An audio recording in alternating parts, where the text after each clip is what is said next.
दोस्तों, doctor B R. Ambedkar एक प्रमुख भारतीय न्यायविद, अर्थशास्त्री, राजनीतिज्ञ और समाज सुधारक ही नहीं थे, जिनका भारतीय संविधान की रचना में महत्वपूर्ण योगदान था, बल्कि उन्होंने भारत के विभाजन और पाकिस्तान के निर्माण सहित विभिन्न विषयों पर भी विस्तार से लिखा था। दोस्तों, इस विषय पर उनके सबसे उल्लेखनीय कार्यों में से एक था थॉट्स ऑन पाकिस्तान, जो 1941 में प्रकाशित एक पुस्तक थी, जिसमें उन्होंने एक अलग मुस्लिम राज्य की मांग और भारत की एकता, सुरक्षा और लोकतंत्र के लिए इसके नतीजों की आलोचनात्मक जांच की थी। उन्होंने तर्क दिया था कि भारत का विभाजन अनिवार्य और वांछनीय है, लेकिन केवल तभी जब यह निष्पक्ष और न्यायसंगत आधार पर किया गया हो, न कि केवल धर्म के आधार पर। उन्होंने विभाजन की एक योजना भी प्रस्तावित की थी जो दोनों देशों में अल्पसंख्यकों के अधिकारों और हितों की सुरक्षा सुनिश्चित करेगी।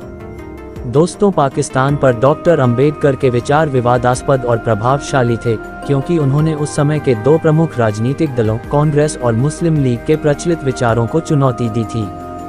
उनकी पुस्तक को व्यापक रूप से पढ़ा गया और उस पर बहस भी हुई, और उनके कुछ विचारों को बाद में 1947 की अंतिम विभाजन योजना में शामिल भी किया गया था।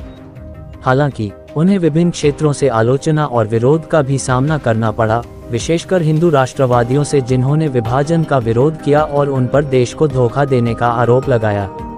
दोस्तों, पाकिस्तान पर डॉक्टर अंबेडकर के विचार भारत और उसके विविध समुदायों के इतिहास, राजनीति और समाजशास्त्र के बारे में उनकी गहरी समझ को दर्शाते हैं। वे लोकतंत्र, धर्मनिरपेक्षता और सामाजिक न्याय के आदर्शों के प्रति उनकी प्रतिबद्धता को भी प्रदर्शित करते हैं, जिन्हें उन्होंने जीवन भर बरकरार रखा। दोस्तों, आप क्या सोचते हैं इस बारे में कमेंट करके जरूर बताएं।